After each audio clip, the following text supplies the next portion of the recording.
The broadcast is now starting. Hello, everyone. Happy Thursday. Happy early part of the month of May, and welcome to the next edition of the PixelMill webinar series. In today's offering of 7 keys to planning effective SharePoint and Microsoft Teams provisioning solutions for repeatable success. Oh man, it's going to be a great session today. We're so happy to be doing this. Thank you everyone so much for your patience. As we blasted out last week, we had some technical difficulties, but we're excited to be back, get this session up. We're really excited to share it with you guys. We don't normally do this, but I do want to tell you guys about the next few webinars that we have coming up. We're pretty excited about what we have coming up. The month of May is when we would normally do our review of SharePoint Conference North America. Obviously, things are a little bit different now in the world, so they're doing a Microsoft 365 virtual marathon. So we'll be doing a review of that particular event toward the end of the month. In June, we have Sue Hanley joining us. That's going to be a really exciting one. Her section is going to be content that delivers, create effective and accessible SharePoint pages and news. So we're really excited to have Sue on there. I hope you guys can join us for that one. And then in July, we'll have our next speaker coming back, Mr. Eric Overfield, with no user adoption without representation, 10 steps to design a SharePoint portal your users will use. So that's our next few webinars coming up. Just wanted to get that information out to you guys. We will have that up on our website in the next week or so. So we'll have that information for you guys. Anyway, enough about that. Couple quick things. If you joined us before, thank you so much for coming back. This is your first webinar with us. We're so excited to have you, and we can't wait to share this with you. If you have any questions or comments, there is a questions tab and a chat tab. Please feel free for your questions, comments, concerns up there, and I will be following along as our speakers going through this, and I'll try to sneak those in as best I can. But anyway, enough about me. By the way, my name is Michael Wells. I'm the Partnerships and Community Manager. I always forget to introduce myself. That's who I am, not just some random person joining you in a webinar. Anyway, to our speaker today, he is the president and co-founder of PixelMill and a Microsoft Regional Director and MVP, and I'll tell you all about it. His name is Eric Overfield. Take it away, sir. All right, welcome everybody. Hopefully I'm coming in nice and clear. That looks like I am. Perfect. Right on. Thank you all so much for joining us. This is going to be fun. So yes, apologize last week. Internet access in the Northern California region seemed to hit us all. So welcome all. Thank you for joining us. And let's just dive right in, because this is a really important topic that we're hearing from most clients that we're talking to right now during this whole work from home situation we've got going on, and people starting to use the communication and collaboration tools that are available to us. So let's get some pre-stuff out of the way. Again, my name is Eric Overfield, president, co-founder here at PixelMill, Microsoft Regional Director, Microsoft MVP, heavily involved in the community around Office 365, now more Microsoft 365, Microsoft Teams, SharePoint, etc. Read a couple books. You can always find me over at PixelMill, or if you can remember my name, of course, at Eric Overfield or ericoverfield.com. And just a little bit about PixelMill as well, who we are. Those of you who have been with us before, you already know our spiel. Those of you who are new to us or watching this recording. So PixelMill, we've been around for quite a while. We've been building, and we build very successful digital workspaces for our customers looking to use the Microsoft 365 platform, often with some Azure on the side. So if you're looking to implement a lot of the stuff that we're going to be talking about here, please let us know. This is what we've been doing for our customers. We've been very successful at it, and I know that we can help you and your organization be more successful in digital workspace management, communication, collaboration, et cetera, and especially with what's going on in the current work from home requirements that we have because of what's going on around the world. So what's really important to me on this session, this topic is one that we're hearing from our customers, as I said, all the time. And so what I really wanted to lay out here is, so what's the point? Why are we here on this particular call? And what it is that I want to look at and share with you our experiences and hopefully then give you that so you can then walk away with the right tools in place. You know the strategies you're going to have to follow to build repeatable solutions on top of Microsoft 365, in particular around Microsoft Teams, Office 365, SharePoint, etc. Because we've got these really powerful tools, and what we're finding is, of course, that our organization, we want to be able to communicate and collaborate internally. And oftentimes we have scenarios that occur where they're going to occur again and again and again. The same thing will happen, but we don't want to keep having those same conversations, all the documents, et cetera, in the same exact spot. We want to be able to create repeatable solutions, and we'll talk about what that is shortly, or some common scenarios to hopefully get your mind moving on what we could do for your organization, what you could do for your own organization. But how would we build those solutions? What would they look like? And how's it going to help our organization? I want to be able to talk about, and I want you to walk away with some of the keystones that you need to be able to put in place and that you're going to want to follow, as well as the key milestones you want to hit. So, there's a very long prescription to be able to do something like this, or it can be very detailed for sure. And by all means, I'm not trying to be comprehensive and saying, here's everything that you're going to have to do, all the steps necessary. What I want to do are the key success metric points that I know you're going to have to hit in order to be successful, or these are the ones that I have found definitely with an organization that, hey, this is the important stuff. And if you don't do these steps, if you don't follow them, if you don't at least consider them, you have a really good chance of falling short of the expectations you're looking for. So I really want you to be able to walk away at the end of this with, got it. Okay, these are these big primary boulders that I need to address and be able to move to help my organization move forward. And then I also want to be able to provide you some resources, some both near-term resources, some things that you could use definitely today and that will help you today, as well as some long-term resources, some things that you're going to want to follow over the long term so that you can stay up to date, because this digital workspace environment that we find ourselves in is evolving. It's cliche to say it's evolving daily, but it sure feels like it. Definitely weekly, if not monthly, we're seeing lots of new changes take place. We're seeing new features come out. We're seeing new best practices sort of evolve into even newer ways to do things as new features come out. And you're going to want to stay on top of this. If you build a system and just leave it for 3 years, you're going to miss out on so much, which again, that's sort of the power of the cloud, right? So I do want to define in this particular step, though, like some of the terms I'm going to be using, just so we can stay on the same page. One is provisioning. Now, I've gone back and forth with this word provisioning for a while now, because in our space that we all live in, it kind of has two meanings, or it has two things that you might be doing.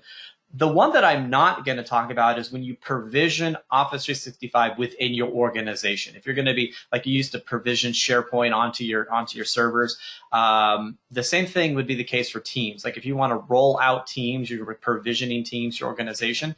That's not the provisioning I want to talk about in this conversation. What I want to talk about on provisioning is creating new collaboration space and communication spaces within Microsoft Teams, within SharePoint, et cetera, for a specific scenario, for a specific use case. So like if you have a new team that needs to have a space, a new collaboration team that wants to have a new place where they can have conversations and share files and have task lists and create internal forms and processes, et cetera, I want to help you come up with ways and scenarios around provisioning them a repeatable solution on top of Microsoft 365 and other Microsoft tools that will enable that organization to be clean and successful.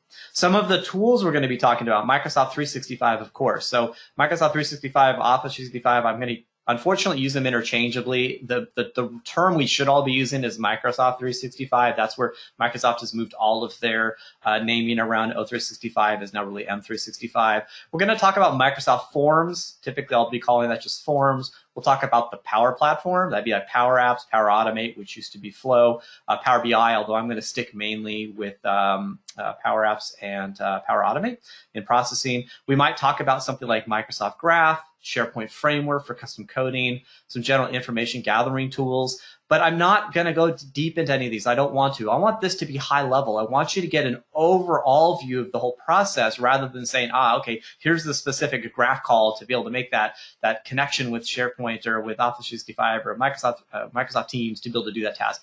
That's not the point of this discussion. But I have resources for you, so don't worry about it. If you really want to get deep into all this, or you need to go back to your engineering team and say, hey, I saw this great session, we're going to go ahead and we're going to follow this process, but you need to go develop that solution. I've got the key points that those people would want to use to go and get started, and you'll have that here by the end of the slide deck. So hopefully that gives you kind of a broad overview of what's in it for you. Why are you going to be listening to me for the few minutes that we have together?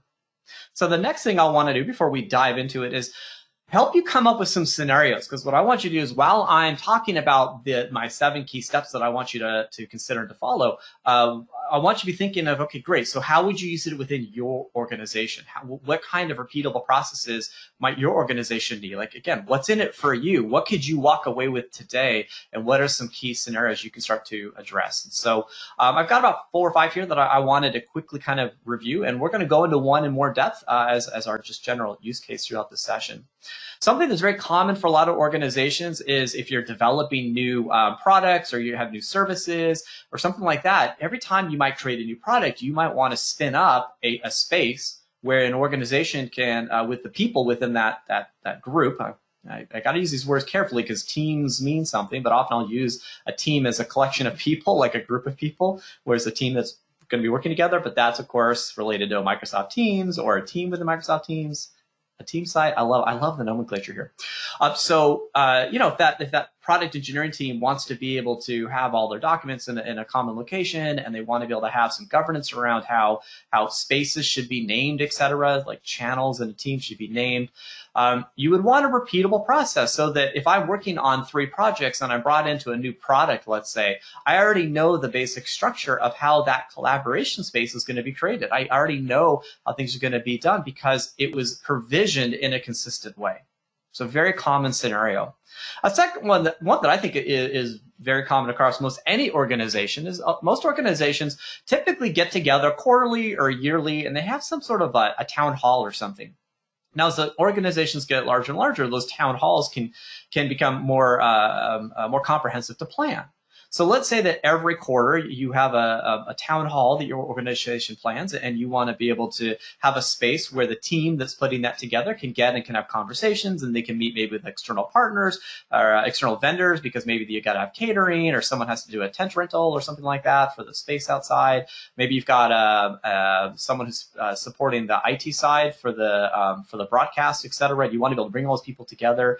You have contracts that might have to be signed, so you might have to then have a space where you want to store documents as well. Let's even say that you want to be able to communicate the news before and or after the event with the entire organization. So, but each time you do this, you want to be able to basically say, hey, IT people, I don't know, the magic of Microsoft 365, I need to create a new space for our town hall, and I want it to be the same as last time, basically the same shell. Go ahead and create it. Ideally, it should be automated. I can make that request. It's automatically going to be generated. I can jump right in a few minutes, and all of my pieces, just like last quarter, just like last year, are already in place. And of course, I want this to be able to evolve as well.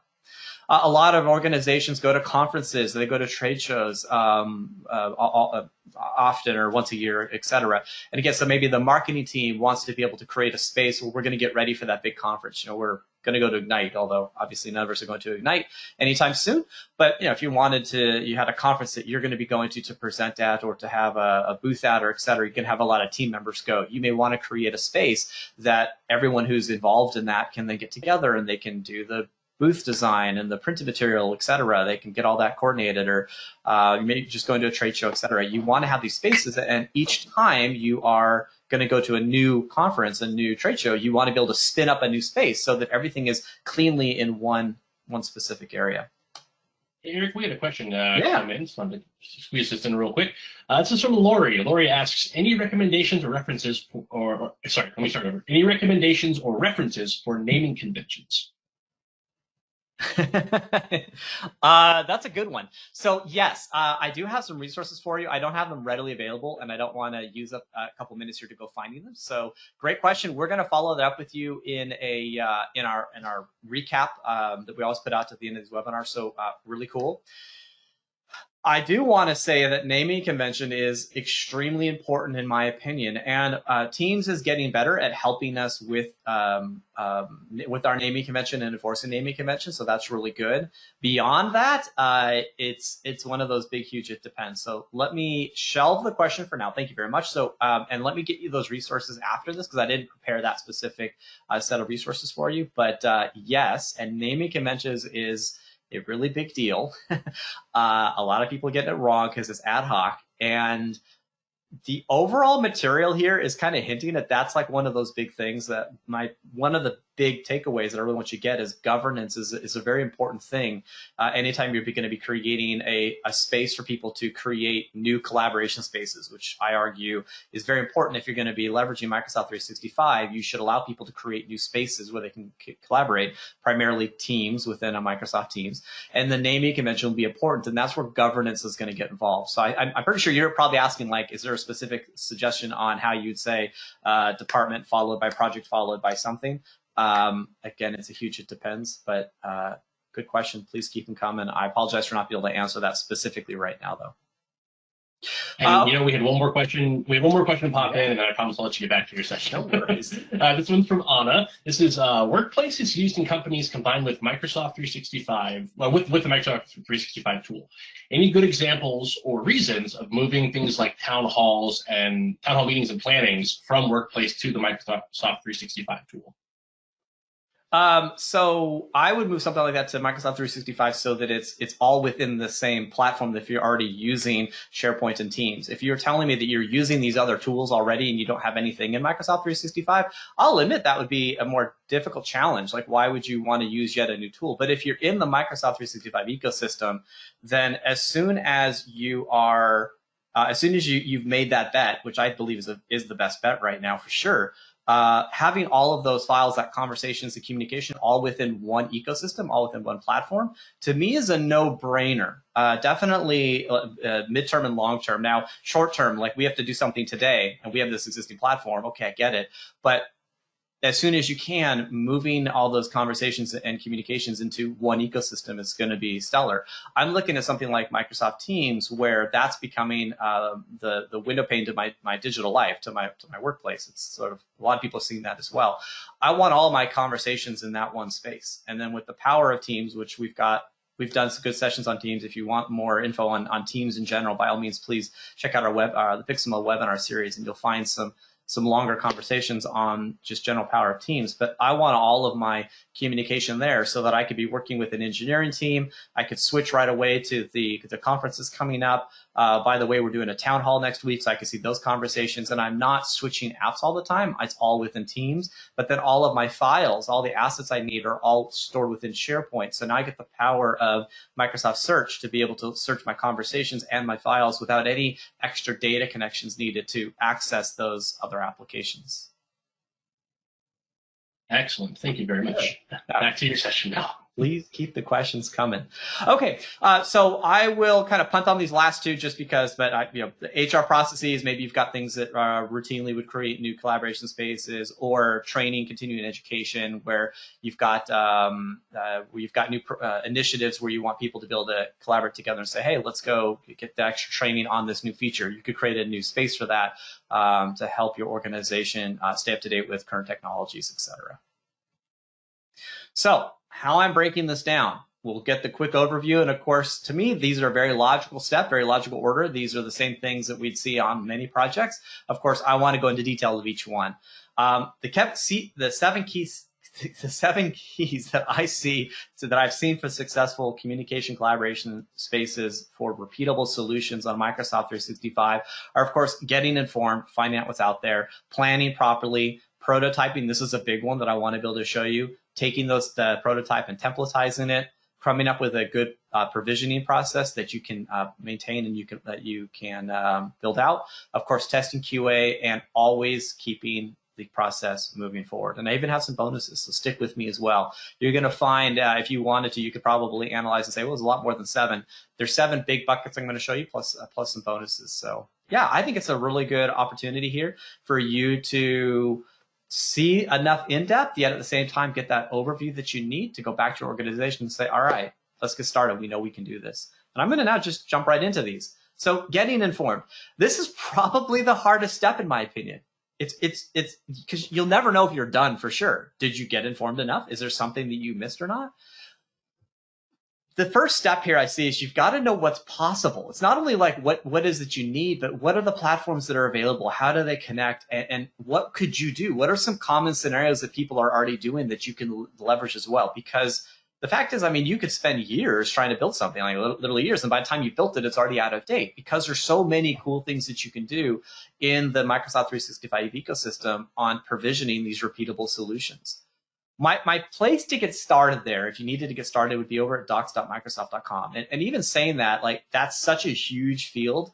It could take you weeks and weeks. I don't want to say days and days, weeks and weeks to actually get through the material. And even then, would you understand everything? There's just so much going on there. So knowing what's possible is important.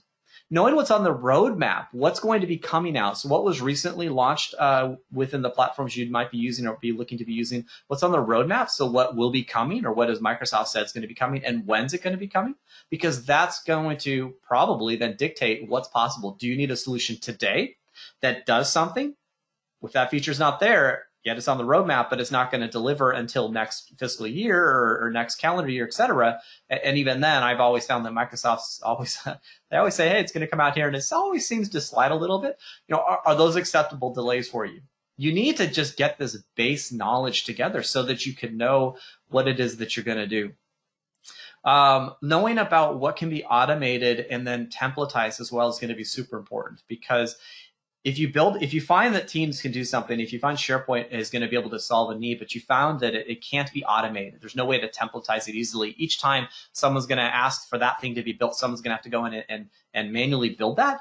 That's potentially a no-go, because ideally things need to be templatized and or automated through provisioning. So as soon as someone has requested something and they maybe even authorized or there's been approval that yes, that thing can get created, ideally the system will go create it for you in a templated format.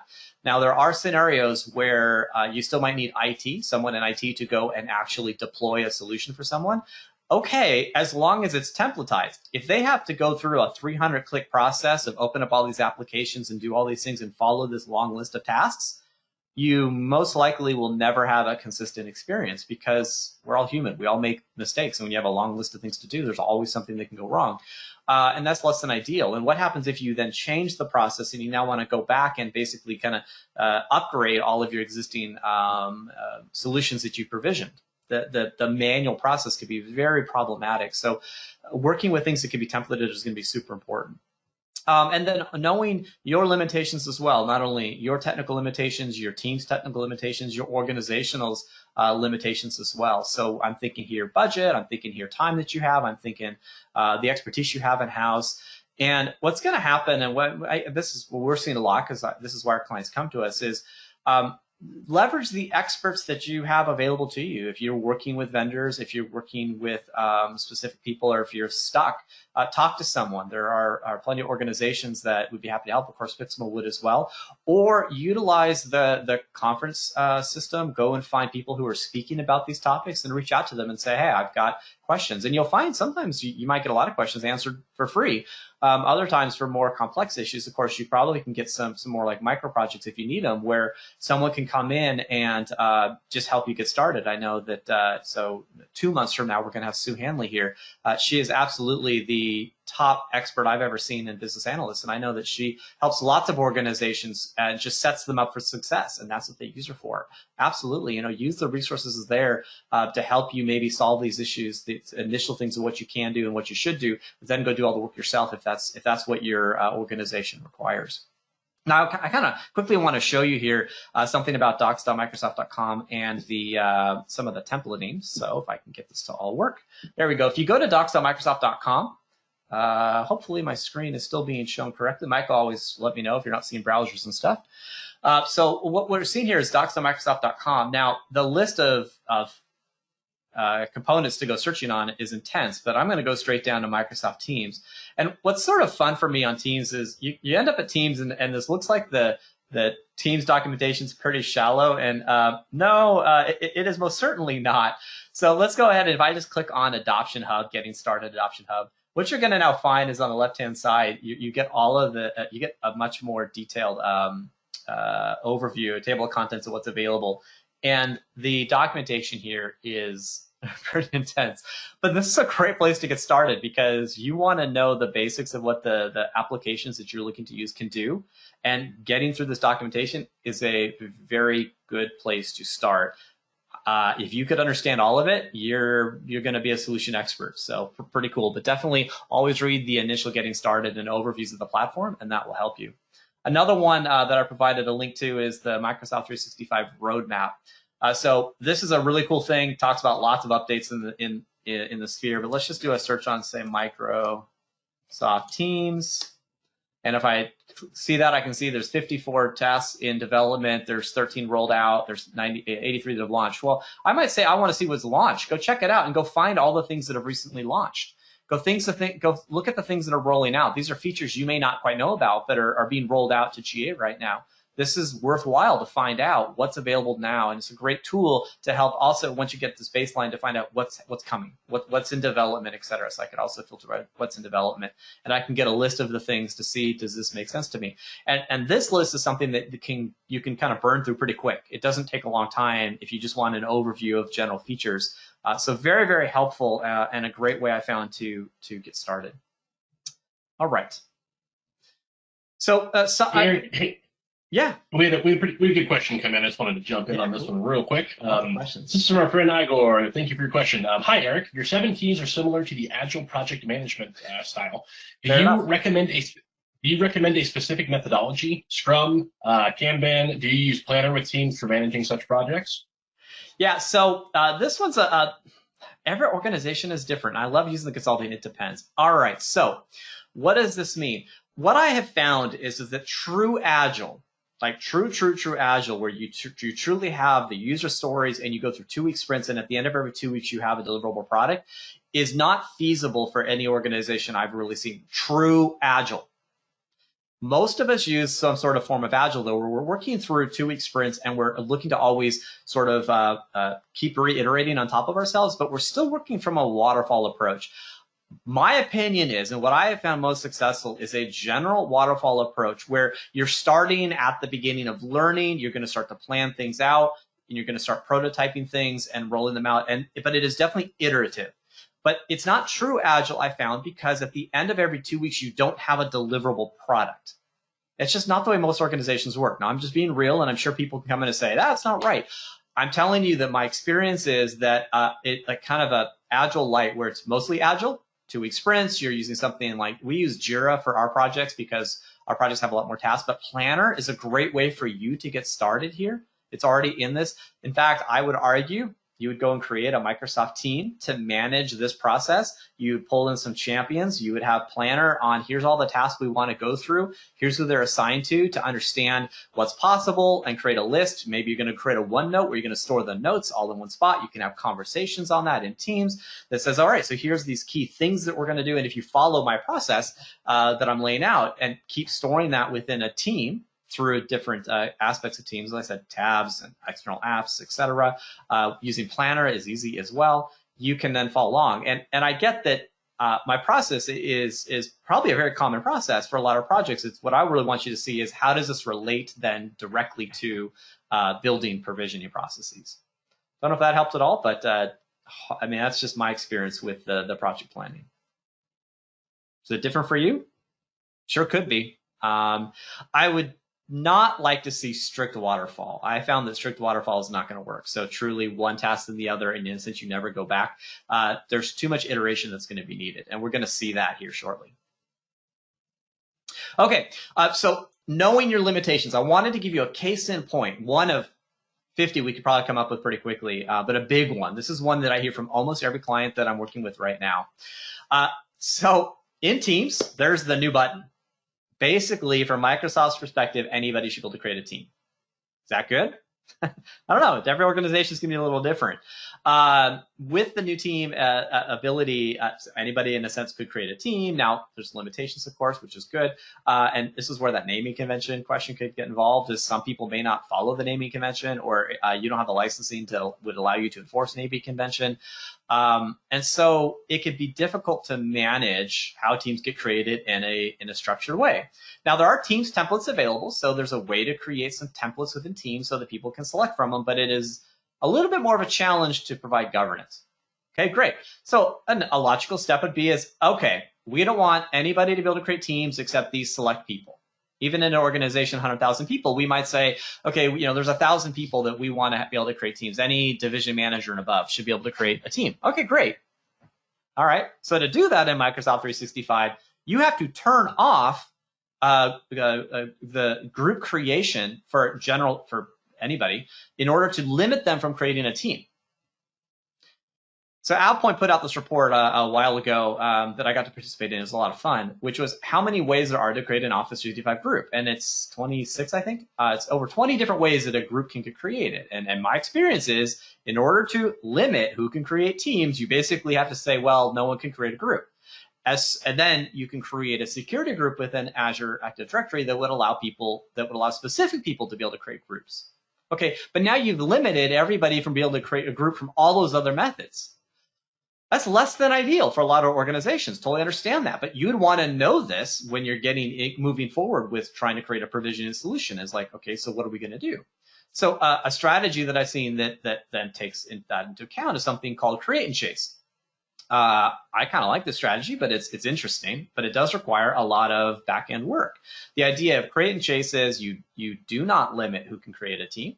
Instead, what you do is anybody can create a team, but then it must follow through a process and get into compliance within X days before it is shut down. And so you'd want a governance process that basically is scanning for any new team. When a team is created, it goes to validate who created it. It starts hitting them up hourly, daily, monthly, whatever, quarterly, weekly, that says, hey, you need to assure that there's two owners assigned to it. You need to ensure that these policies are created. Would you like to apply a template on top of it? There's all these things that you could do, but you would need to then build that process. Or you're going to need to find a third party to do that. And there are a bunch of third parties that do that. I found one that I thought was kind of cool. It is AvePoint created a product for that. We are not an AvePoint reseller, so I'm not trying to make money off of this. It's just a tool that I think is pretty cool, where they have this create and chase teams management tool. If you're interested in something like that, I mean, please just go talk to them. But it's just one of these things in general that there's something you think you'd want to be able to do. I just want to be able to turn off the Teams creation tab in Teams, and then I can control who does it. You can, but there are limitations. And if you then think about it, what are you going to do to get around the limitations that are in place? Okay, just a general case in point. Okay, so key one, get informed. It's hard. You can get the basics, but getting in a lot of those details can be very frustrating. So the more you know beforehand, the better off you're going to be. So then the second big step here, second big key is planning correctly, setting yourself up for success here. And what to me this is talking to your end users and finding out what they need. So I'm not talking about just creating a project plan. I'm thinking here, planning out what it is that would be possible, what is it that we're going to encourage, how are we going to just put some basic pieces in order. So talking to your end users is going to be a definitely key here, of discussing with them what it is that they're looking to do. What are these common scenarios that would exist? Finding some pilot teams, some where you've got typically be more, we'd call them a champion, someone who kind of gets it. Maybe you've rolled out teams to your organization, maybe you shut down team creation, but you're starting to see certain people who really get it. They love this tool, and they have all these ideas. Those are the kind of people you want to curate during this planning process and talk to them and find out what it is that they're looking to do, and now empower them if you can to have them help you pilot some of these provisioning solutions that you're going to be looking to build. During the planning stage, also define success. So what's it going to be when you succeed? This is something that I'm finding a lot of organizations don't do. They've just been told, go create, spin up teams and make it work. No, but what is success going to look like? Is it going to be driven by utilization? Is it going to be driven by a decrease in emails? Is it going to be an increase in the amount of teams that are provisioned? Is it going to be just general utilization? We're finding that on average, people are using Teams 30 minutes a day. They're starting. These people are in these kind of conversations, etc. What does it mean? Does it mean success is that we get to shut down another third-party tool that we don't want to use anymore because it's expensive? Whatever it is, just define it in the beginning. Find out what it is that you're trying to do overall. I suppose you could just straight up kind of just prototype and just play with the tool. If you did that, I would argue that's kind of like that step one, is just getting informed what's possible. But if you really want to be successful with creating deployment solutions, is what is success? Is it creating that we see these shadow IT applications disappear, that people no longer even want them? We see a decrease. Come on, those ideas. You see a decrease in the amount of support tickets for why can't application X do what it is that I want it to, etc. Definitely worthwhile. And then lastly, on the planning that I want to go over, besides just, of course, just general project planning of a process, is thinking through the budget that you have in the time, not just finances here, but that would include time. How much time have you got here to invest in this? So does this need to be rolled out today, in a month, in a year, in a quarter? Are there big milestones we want to hit? That's part of that defining success. This is something that we can use for the next town hall and that is successful. Great. And that's in 3 months. Perfect. Okay, so that's going to be that time. And so now I think through, okay, what resources do I have available to me, both financial as well as just talent and people power? How many people do I have internally that can do the project for me? How many external resources am I budgeted for? Is there third-party tools that I should be purchasing, and do we have the budget for that? So figuring out your budget is going to really help you understand what it is possible, because two of us might be able to deliver a similar project where on different budgets, different timeframes, et cetera, that both may satisfy some of the end needs, but of course the ones that maybe is quicker or that has less budget is just going to have less features. But that doesn't mean that you still can't build a useful solution. I mean, out of the box, Teams and SharePoint work really well together. Most of the things you'll see, they plug and play together. Maybe you won't have the automated system in place. Okay, but at least you would have potentially that good solutions for new products when they're getting engineered through delivering your organization, et cetera. One of the processes that we like to follow that I think found is successful is to defining those business scenarios. And there's a process that a lot of us, I'm sure, use. Microsoft sort of created this nice, cute infographic on it. So you might ask, as someone I'm someone in the corporate communication team. Okay, so I want to be able to create a workspace where I can have where I can plan and organize and disseminate news for the live events that we might have for our quarterly town halls, using Microsoft Teams, SharePoint, Planner, et cetera, where I can have all of my documents in one place, all my conversations in one place. And I know this is successful when I can quickly deploy this solution and everybody within that team knows instantly where things should be, where they should be found.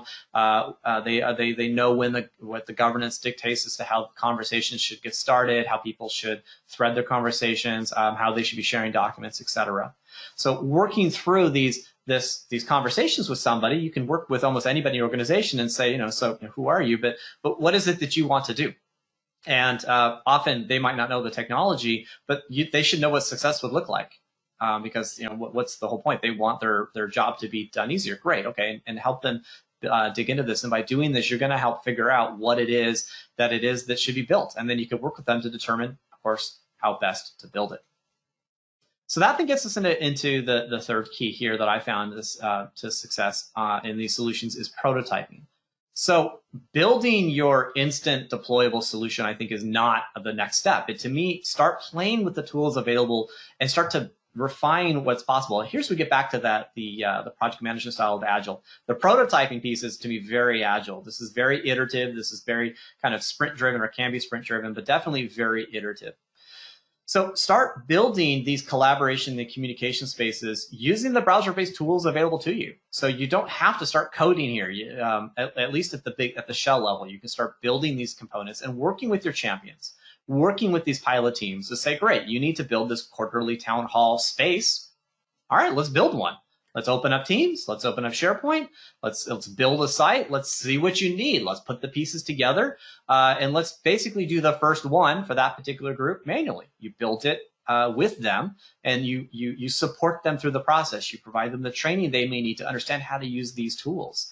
Some things that I would definitely see here would be creating like a Teams team, or creating an extra SharePoint site. When you create a Teams team, you get a SharePoint team site in the back end automatically for files. Okay. What if you wanted to extend that Teams team? Excuse me, the SharePoint team site to do more? Okay, but we also want a communication site because we know that we're going to want to be able to communicate with the organization based around this task that we're all working on, etc. Is there third-party tools or first-party tools that you want integrated? Are there Teams tabs that you want added? Is there always going to be a project management solution you're going to use, or is there a ticketing solution that you're going to want to be able to include, and you want that integrated in? There should be no real limitation as to what you can do in the browser that you couldn't. If you can do it, if you could templatize it, you can do it in the browser. That doesn't mean you can do it. If you can do it in the browser, it can be templatized. So yeah, start to work with it. So along the templatization, I want you to be considering, though, while you're working with the prototypes, is what is and is not templatizable. So as you're helping your champions or these pilot teams prototype out, and they want to do certain things, make sure it's templatizable. So make sure it's something that can be automated through some methodology, through what Teams has to offer, what Graph has to offer, what Microsoft 365 has to offer in general. If you can't do it in the platform, or you can't find documentation, or people clearly say, yeah, that's not possible, okay, is a third party available? Is that something that was in budget? If not, okay, now what? And if something's not templatizable, that doesn't necessarily mean don't do it. It just means I would be more hesitant to suggest that that particular thing that someone's requesting is something that you would include as part of what would be normally a part of the template. Or you might provide documentation directly within the templatization provisioning process, which is sort of like the, hey, once this has been provisioned, you need to go do these extra steps yourself if you want these things. I don't like these things being manual, but it's something to think about. Just because you can't templatize it doesn't mean you shouldn't offer it. It just means I want you to think about it more, because it's going to cause more likely some roadblocks through your automation processes. And then something else I like to talk about here is the testing the workflows that you're building. So you're going to be building some workflows potentially during prototyping, and so test them out, make sure that the workflows do what you're expecting them to do. To me, this is all prototyping. These are all things that can be done in the browser. Thus, get it right here. And maybe you're going to do 2 of these. So you'll prototype it out for a team. You'll then say, great, it worked. Okay, let's try it again from scratch for the next routine process we're going to do. Now that I see what you want, I'm going to spend the 4 hours to implement it myself for you as a blank template. I'm going to get that all in for you, and then I'll document what I did. You'll do that next event. You, the marketing team, will do this. The CorpCom team, you'll do it. You'll tell me how it worked, and then, okay, now we'll be ready to templatize. Totally possible. Which then gets us into that next piece of the prototyping is refinement. Building a prototype once and just saying, oh, here you go, that's probably not going to work. Here's where that agile comes into place for sure. Gather that feedback from the teams, the champions that you're building these things for, and find out what worked, what didn't work, what makes sense, what doesn't. They may find that there are channels that want to be created in a team, but they're going to say, no, but we don't want that all templatized.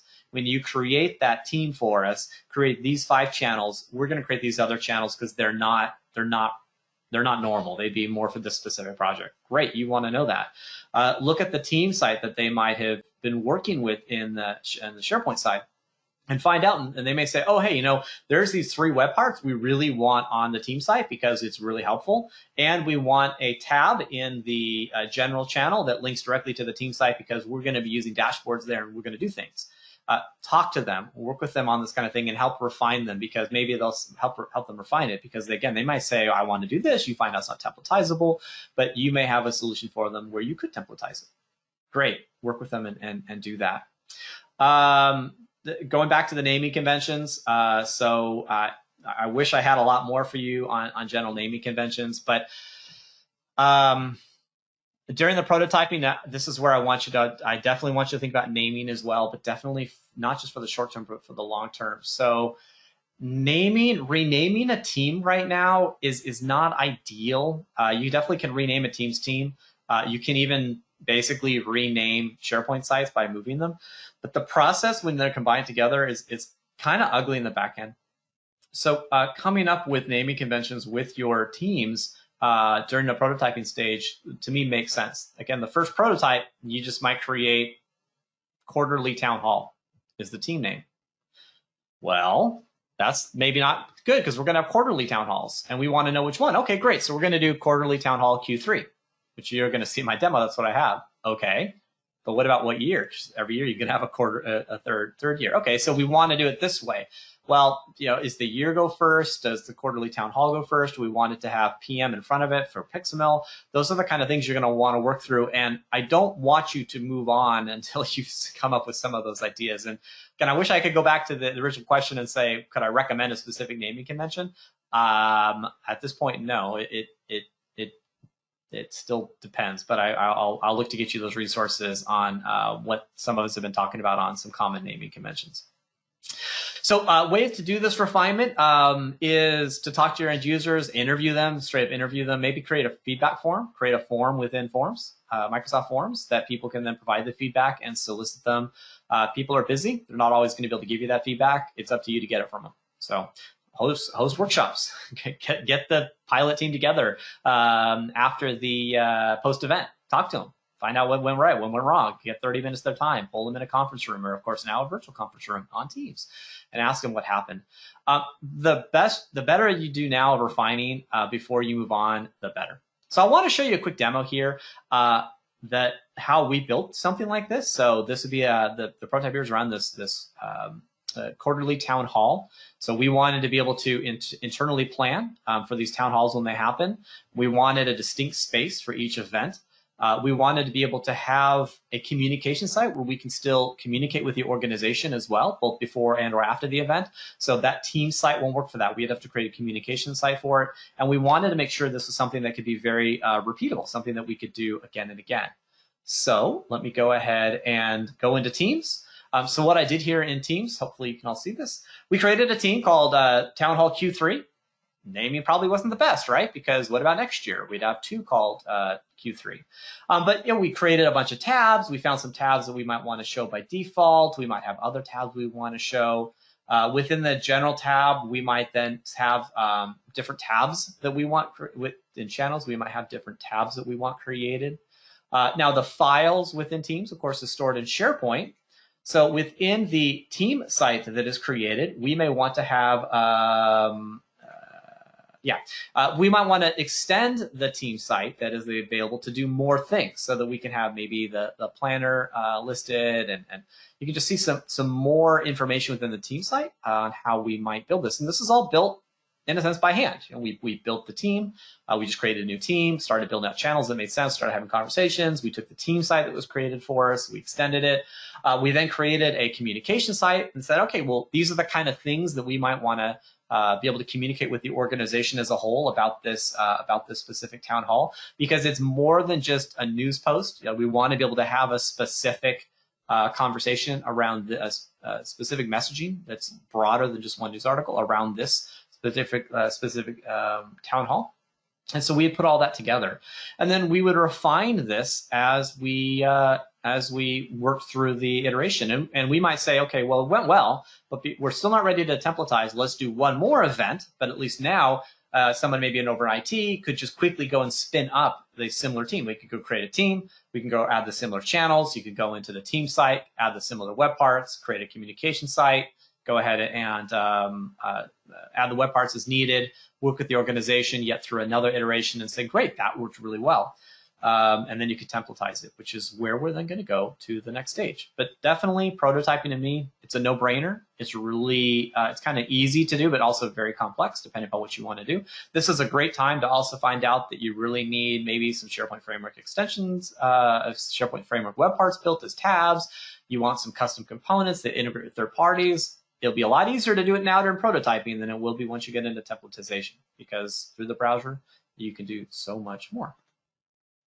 Okay, so that then gets us into templatization. Now, technically, this is going to be one of the more difficult tasks, get it? And this could take time, for sure. But normally, you'll know when you've succeeded. You've built a template that works, you're good to go. Unlike the first step, which was getting informed, which the learning never stops, so harder to do. But technically, templatization, yeah, I get it. This is interesting. The templatization aspect of it, technically, these are full-day workshops, so to teach you how to do this. So what I want to do here is talk through really just one slide, the 30,000-foot view. As a project sponsor or as a project leader, these are the things I want you to think about. The idea of templatization are creating these repeatable and automated processes to provision out these communication and collaboration spaces for a team that's trying to get a job done. Repeatable and automated. These are the two big things that I really want to see you succeed in, because that to me is what drives adoption. When a user knows, when someone in the organization knows that they can ask for this new product launch and they know what it's going to look like, they know it works, they know it gets provisioned correctly and quickly with the right naming convention, and no one's going to come yelling at me because I didn't put the proper cover sheet on my TPS report, that kind of thing. If you get it right here, you're going to succeed. Some of the tools that you're going to be using here, this is where it gets really technical. There's lots of ways to do this. One of the keys around Teams is utilizing Microsoft Graph.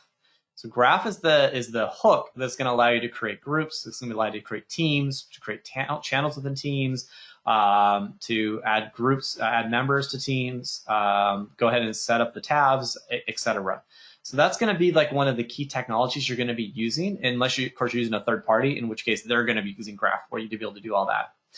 PowerShell is a component which you might end up using. It's not ideal per se. So the idea of PowerShell, it's a command prompt effectively. It's basically scripting tools that your IT admins can use to help automate the process, but it's still normally it's a quasi manual because they would run a PowerShell script, but it could be a script, it could be an actual script, something they basically just run a command and it will go and do all the work for them. At least it's templatized, but it's not necessarily automated because they have to run it. Well, there's ways to then take PowerShell and put them up into Azure or to run them through other processes where they could be automated. So that's a good thing as well. You can build Teams templates, and there are Teams templates available for you so that you can more correctly templatize what a team looks like. There are some base templates for healthcare, for retail, for education. There's even some small business Teams templates that are created as base templates. You can deploy a team using Graph, and then you can extend those base templates with your own customizations on top of it. Totally usable, cool things you can do. On the SharePoint side as well, and actually on the Teams side now as well, but definitely on the SharePoint side, if you're looking to spin up more things such as a communication site when a new collaboration space needs to get created, or maybe you want to customize the team site that's created with the team, there's two big ways to do it. One is through something called site designs. I purposely left that off the list. I'm looking at something more like P&P provisioning. So P&P provisioning is an open source community that is led by Microsoft, but is heavily driven by the community.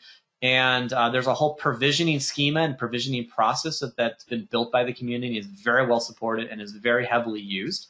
So very safe, very, very solid work over there to help you correctly provision the SharePoint side the way that you would want it to. Now, I did not include in here Azure. So Azure is probably going to be used in the back end. If you use a third party, they're most likely going to be hosting certain aspects of the provisioning that they provide to you in Azure, their Azure or in your Azure. If you did it yourself and you want it truly automated, you'll probably be looking at Azure as well. Not necessarily. You can do some light components in Power Automate. So let's say you have a general provisioning request process that gets data dumped into a SharePoint list. You can have Power Automate tie in a flow to that. So anytime a new item is added, you could run through a complex flow. And those flows can talk to Graph. They can connect to Graph, and they can communicate, and then they can help create the teams and spin things up properly.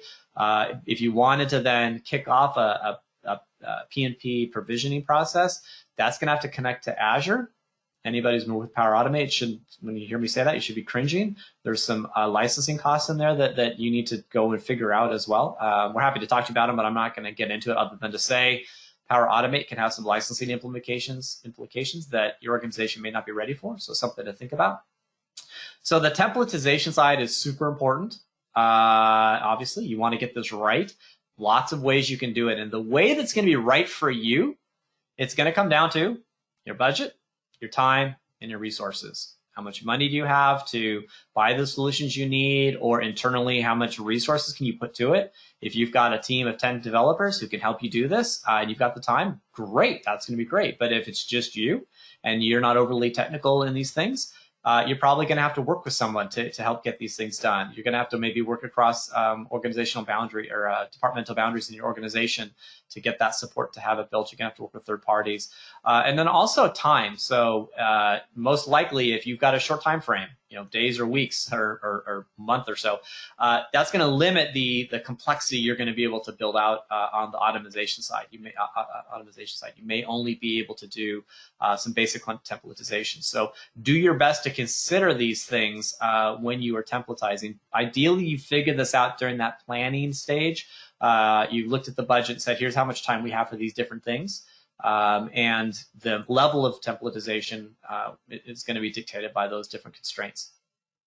Now, I kind of quickly wanted to show you a few things on the templatization side. I don't want to get technical, so I'm going to start, again, high level here. So resources I wanted to show you. So the Graph Explorer is a component that exists that helps you play with Graph.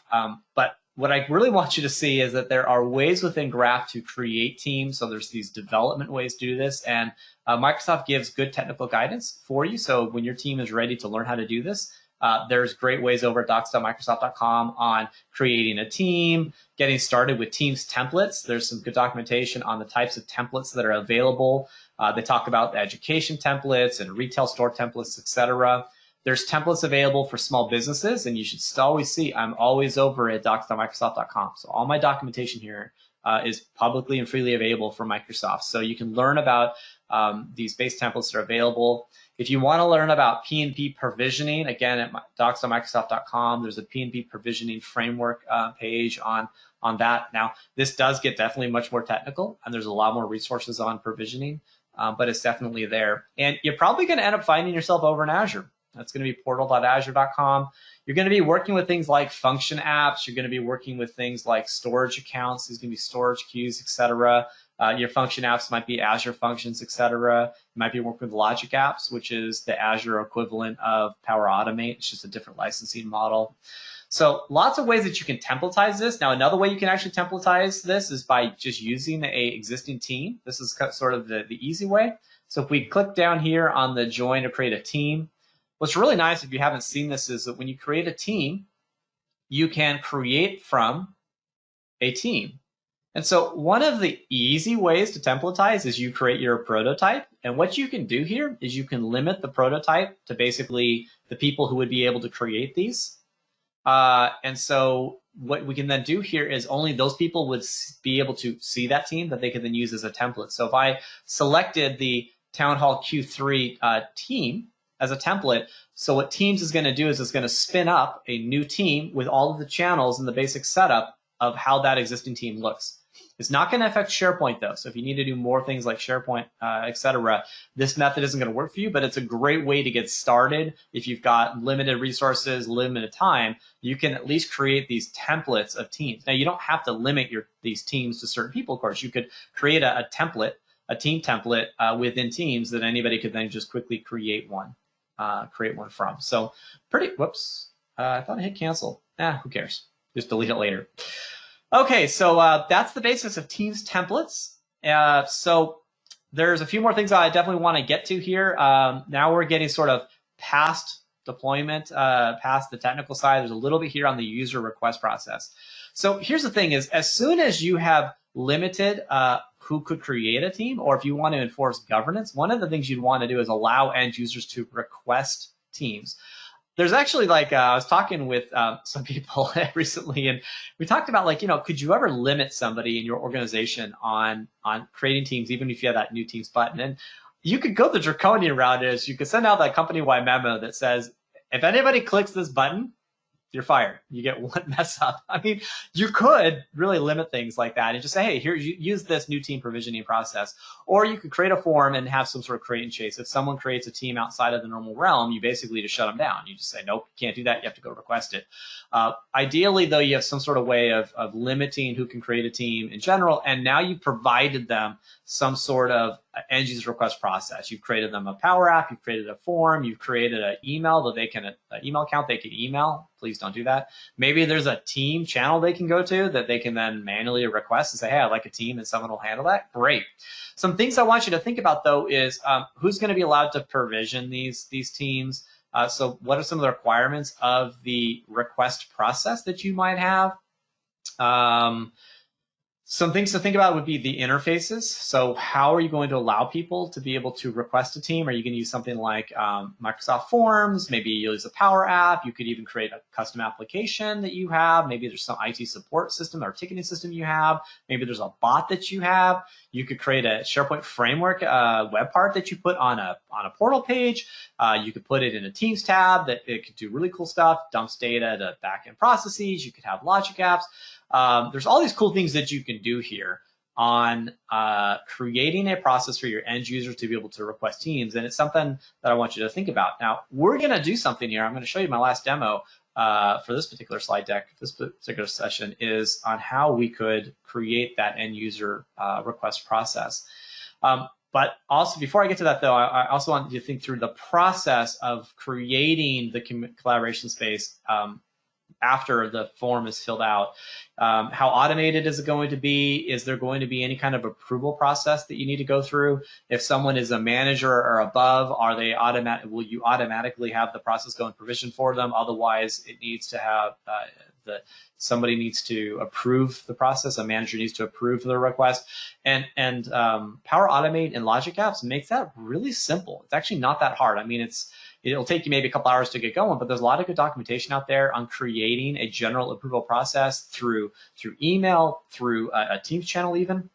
Really cool things that you can do on creating a process from all the way from accepting a request on through the provisioning aspect of the templates you created in the last step that you addressed in that last key. To be able to do this. But you're really going to want a way that people are going to be able to ask for these requests. If you don't, then the process to me on that key 5 is going to be that create and chase.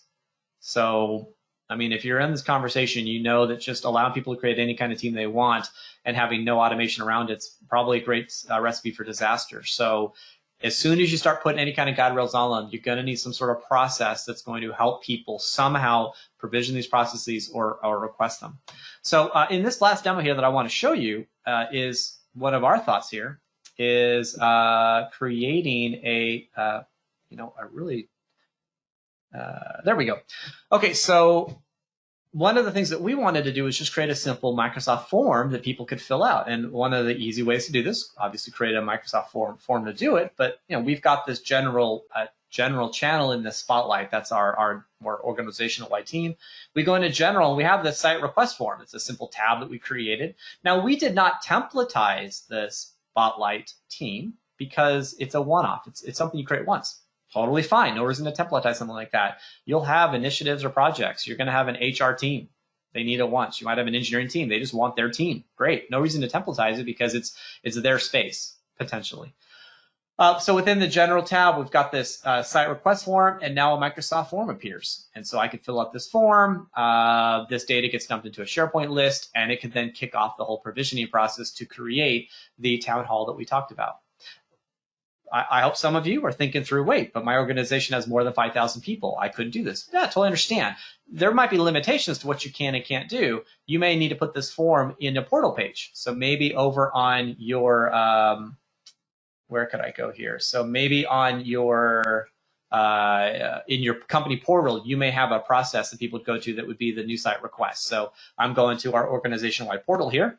And somewhere here, we could have scroll on down, you might have some suggested quick link that would say, would you like a new site here? Or maybe in the footer, you might have something that would say, hey, that if you want a new site, it will take you to that form. Or maybe you don't want to use forms, you have a license for Power Apps and you want to use that instead. Yeah, totally cool. Use the Power Apps instead to request that content, and then you can move on from there.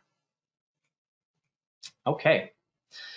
So the learning never stops and the process never stops. And so this is where you've got to test, QA, and refine any of these processes that you build. If you skip this step, if you just let it go and leave it, it's gonna fail. These things that I want you to think about, because again, we're following kind of traditional processes, but the things I want you to do in specific to this kind of process where you're trying to build these provisioning processes, go back and validate that the solution that you built actually solved the requirements that was needed. Work with the champions, work with the teams, work with the pilot groups that you built this for. Go back to the people who are now using this in general availability and production and ask them, is it solving the need that you have? Provide some sort of way for them to be able to get that data back to you. So you want to be able to track issues that come in. You want to be able to solve those resolutions. If you just kind of put them in an ether and just say, hey, email me if there's a problem, that's not going to be good. Have a more open and transparent methodology for tracking these and allowing people to see the status on this is going to be really key. Think through any of your risk and contingencies of, what's going to happen if things go down, what's going to happen if we have to make changes on licensing, et cetera. So having a secondary space available in case that, I haven't seen it, but if teams are starting to act up or had some issues, or if your SharePoint sites were all of a sudden deleted because someone forgot to pay a licensing fee or something, like what might be a backup plan? Definitely think through that. It might be very helpful. And then beyond just kind of like general testing, I think it's worthwhile to always remember as to what's been tested, like tracking what we know we've tested, what we're happy with, but also what we know hasn't been tested well enough. What kind of things where some risks may appear in the future because we didn't have time for that. Document this stuff. Keep it internally so that you know that there are some things that if you've got time or if you've got budget, you know these are things that you would want to address. But definitely go through it and if you hit this testing in QA and make sure you built the right solid solution, it's going to you're going to see great long-term success. And so then the key 7 that I really want you to think about is that this never stops. We've seen this with the digital workspace, that it never stops. And I've been telling people for a while now that one of the reasons why I'm really behind Microsoft Teams now is that I'm seeing the promise of the digital workspace that wasn't called that really 40 years ago, but back in the late 70s, early 80s, and unfortunately I'm old enough to remember these things. We were told we were going to have these. I wasn't workforce, of course, back then, but still, I remember these promises that we'd have all of these. This digital life was all going to be in one spot, and I always was envisioning where we just could have all of our communication, collaboration, all in sort of this one environment. But it didn't. It never really came to pass. We were emailing documents around. We would have to have conversations in these other tools. Chats were in something else. Documents were stored over there. The whole thing just wasn't cohesive, and it didn't come together. And it has. Well, we're not stopping here. Just because all the pieces are now together and the one ecosystem provides most everything we need to have everything in one spot where it's easy to find, easy to collaborate on, easy to roll out, great. That doesn't mean it's going to stop. It's going to keep evolving. So getting feedback and support from your end users and long-term, not just is there a bug, but providing ways for them to say, I really want these changes. I want to see this evolution happen. And working with your champions to get that is really going to be helpful. Empower them, with your champions in particular, with the tools and training necessary. Give them quick access to the links to the roadmap, etc. Let them help you know what's coming up. So when they say, hey, Microsoft rolled this out, we want to use this, help us, please. This will make collaboration even that much better. Empower them. Empower yourself. Keep that going. Some big things to think about here is focus on training. So providing training resources at your fingertips so you can quickly get the training to the end user so they've got it in line. Another tool I'm gonna promote here, again, I'm not affiliated with them, they're just a company I really like, is Visual SP. They provide a free browser plugin which hooks into, which basically notices that when you're working with Teams or you're working with SharePoint, etc., and it provides free inline help and support to your end users. It's super cool. I think it's a great thing. You just check out visualsp.com. You can go see that tool where they're helping you provide that inline training directly in your organization, and they have a free product. It's a freemium product, but it's still really cool stuff you can get for free. Provide support to your end users. Always look for the updates that are coming and help update your system and update the solutions as necessary. And the last thing here on part of this evolution to me is the reporting side. Now, Teams, SharePoint, there are reports in the admin center. Use them. They're not as robust as I'd like them to be. I will admit that. But knowing who's using what and how often things are or not be using is going to help you realize and define where resources should go. So if you can see that people are using something, I think that gives you the data necessary to go back to your project sponsors and say, hey, look, we're able to show that people are actively using these tools. And we've interviewed them, we talked to them, and this is helping make their job more productive. That should help then allow you to improve or to request that budget necessary to go and do the more stuff, the time, the resources, the people that necessary to show that value of, hey, this is worth the investment because we're saving 10 minutes a day of every employee. Now, if you're an organization of 1,000 people and you're saving 10 minutes of people's work time a day, that's actually, I mean, that's huge savings. That's big. That's a measurable number that shows and proves the ROI of what you're doing. And oftentimes, a lot of us kind of we're in the back end processes, we're in the IT, we're in Corp Comm, we're not directly moving the revenue model for our organization. So providing value, showing where we're helping save on costs and increasing productivity is a good thing. And so use those reports to help you do that. So include in your plan that evolution is going to be key and that this is not a set it and forget it. This is a create it and constantly be improving it and working with your end users to keep that going. Now, a bonus, something I want to provide there is on how to stay current. So this is my key 8, kind of staying current. this can be a full-time job. So what are you going to do? If you go to docs.microsoft.com, they're coming out with documentation almost daily if you watched it, but none of us are going to do that, of course. There's so much documentation over at docs.microsoft.com. It's going to be your resource overall on how to learn how to do things. When I look on how to get something done in the Microsoft 365 platform, even at a developer task, I start at docs.microsoft.com and I work from there. Then I might go looking to some of the tech blogs that I like. Follow the 365 roadmap. Put a reminder in your calendar monthly, bi-weekly, maybe every quarter, to just go look at it. Go spend 30 minutes of time, I don't know, a month, something. Just know what's on the roadmap. Know what's coming. See what's happening. Get involved in the Microsoft 365 Champions program. Most likely you are, if you're listening to this conversation, you are going to be a champion or you're working directly with them. It's worthwhile for you or them to be a part of the Champions program. Microsoft gives you a lot of free material. They've got their own community call, etc., to help keep that going. Now, I'm kind of throwing I'm sort of lofting something over the fence. Find some reliable tech blogs and podcasts.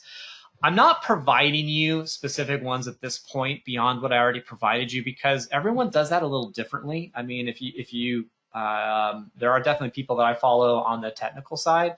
There are some people I follow on the business analyst side as well, for sure. Myself, I'm happy to share those, but I would do that later. Find what's right for you as you're searching for answers and you start to find people.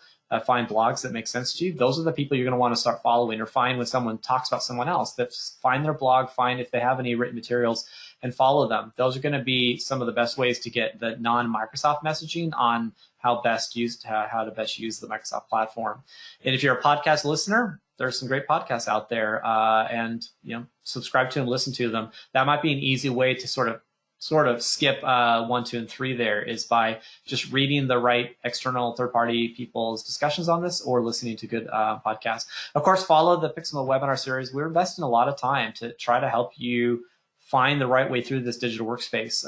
We've been very consistent on these monthly calls, except when our internet goes down, and we're doing everything we can to help you out here. So ideally, you'll be able to take this material right back to your organization and use it. And if you get stuck, we're always here to help you as well. Conferences also are a great place to learn. This one's tough. I wrote this outline before the recent pandemic, and I still think, though, that's why I said attend these conferences. A lot of conferences have gone digital. These are still great ways to find out quickly a whole series of what's coming and what you can do. If you go to Ignite or Ignite 2020, it's going to be, as far as I can tell, it's going to be free. It's going to be digital. So anybody, well, Build was free. I expect Ignite hopefully will be free. It might have been announced already. I'm not sure. And I'm not giving away anything. I wasn't told that. You can get almost a year's worth of roadmap of where things are going to go. So at least you get an idea, and then by following the actual 365 official roadmap, you can then put all the pieces together and say, yes, that's something that we can do, and that's something we can do in our organization. There's so much more you can do here for sure. There's a whole bunch of community channels. So the PNP community I talked about, they have community calls. Most of them are more technical calls. They do a general monthly call as well. Graph has one. Teams has community calls as well. So those are other great ways to sort of stay current, to know what's happening. The more you do, or the more that someone in your organization can do to help stay current, the better. What we do at PixelMill, which I think is a really great strategy, works really well because everyone can't listen to every call, it's too much, is we've taken a lot of these community calls that exist and we've broken them up. So basically one person has one call that they join each month. They then write their write-up in a Teams channel, and we're all able to share in the value of that community call. And of course, then most of those calls are recorded and they're put over onto YouTube. And so then we can then timestamp them as well, so that if I wasn't watching a specific one, I know exactly, I can see in my Teams outline, oh, that was discussed at 32 minutes into it. If I want to go listen to it, it's there. And in Teams, it's all there in perpetuity. Really great use case. So I got some quick resources for you. And what's going to happen here is either you've got about 20 seconds to take a screenshot, or we are going to put this out in our community webinar follow-up. You'll get this next week. So we'll have all these links for you. You've got about 3 seconds. And we were able to address a couple quick questions. I know we only have a minute left, but if there are other questions, I'd love to answer them. If not, I'll get them written. If they're written to us, we will address them in our email. Otherwise, thank you so much. This was a great conversation. I really love this topic. Yeah, thank you, Eric. I've been looking forward to this session for a while now. So thank you for that. We do have a few questions. However, there are quite a few questions. So I don't know that we'll be able to get to all of them in the next. Oh, it's already 12:15. So here's what we'll do, guys. If you asked a question, I apologize if we didn't have time to get to it. Obviously, we had a lot of information we wanted to get out to you guys. We will include the question and answer part of this in our recap of this webinar next week. I'll make sure Eric gets to those. I'll poke them and prod them from across the screen. Do, absolutely. We'll include those. Yes. So again, thank you. We'll get to them all, but we will. We'll get to your questions, and I will do my best to be as verbose as possible. Yeah. Anyone who knows me knows I love being verbose. Exactly. Well, everyone, thank you so much for joining us today. We really appreciate you guys' time. We know it's crazy times out there, so we appreciate you spending a little bit of your day with us. Stay safe, like stay I healthy. said, yes, stay safe, stay healthy. Like I said, we've got a lot of other great sessions coming up the next few months. Please keep an eye out on our blog, on our social media feeds. We're always blasting out our information on this, so keep an eye out for that. And again, have a great rest of your day, guys, and we'll see you all down the road. Bye, all. Thank you again.